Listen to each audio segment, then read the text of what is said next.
All right. Ladies and gentlemen, welcome to the channel. Welcome to React and Chill. Did National Geographic do a little video on Mayu of NEMOPHILA? Let's find out. Let's check this out here. Shout out to Wardy Baby for this recommendation here. Let's go ahead and put it on the screen and get started.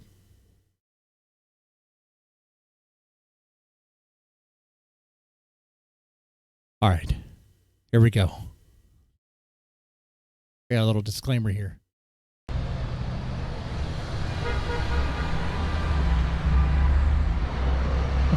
Several people in the area heard strange noises, particularly from the arena, and decided to record the sounds. West Hollywood. Okay.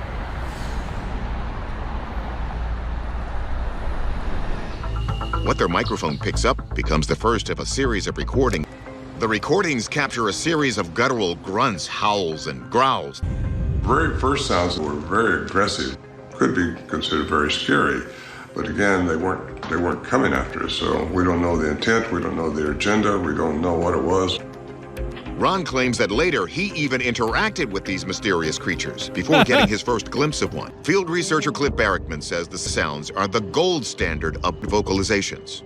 I've spoken to several witnesses that have reported this kind of sound. That says something about the authenticity of not only their sighting, but these sounds.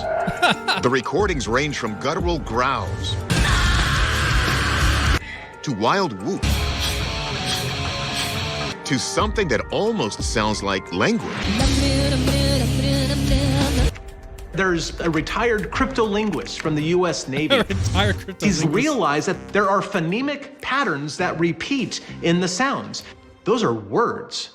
So, let's dial things down a bit and check in with our experts. Zoologist Roxy Furman notes that whatever made these sounds is big. The sound is really loud. Very large. And it's of quite a low pitch and frequency, so it travels far. So it's likely that it came from a large animal.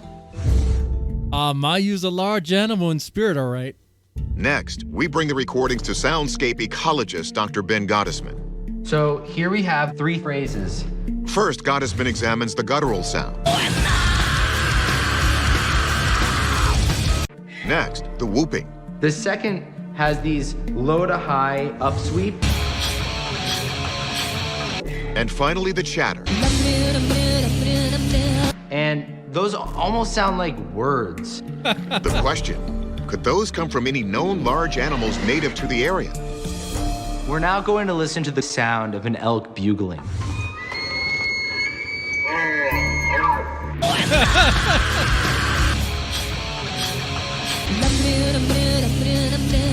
Gottesman also rules out an assortment of smaller creatures since they lacked lung capacity to create calls that loud and low. Gottesman also notices that whatever made these sounds has an enormous vocal range. If this is produced by a single creature, there's just a remarkable acoustic diversity that this alleged species has. Alleged species. If they are an animal, I can't confidently point to one. So could the sounds have been made by other humans? I do not believe that it is possible for this to be human because it has a great variance of going to very high pitch down to a very low growl all within seconds. We're not capable of that without blowing out our vocal cords. Well, that might explain the throat injuries. The sounds recordings are legitimate. Scientists and even some linguists point to them as evidence. Regardless of what made them, the big question is, are we really listening?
Man.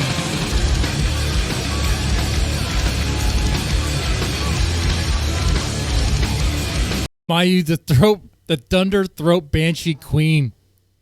They couldn't figure it out. It had to be a large creature or a large beast. It couldn't even be human. It couldn't be a petite Japanese woman.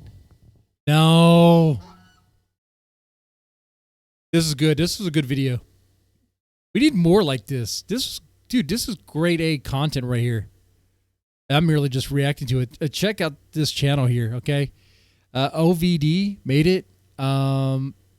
Definitely check it out for real. It's good. I'll link it in the description box. This was good, man. It was. It was great. All right. With that said, y'all take it easy, man.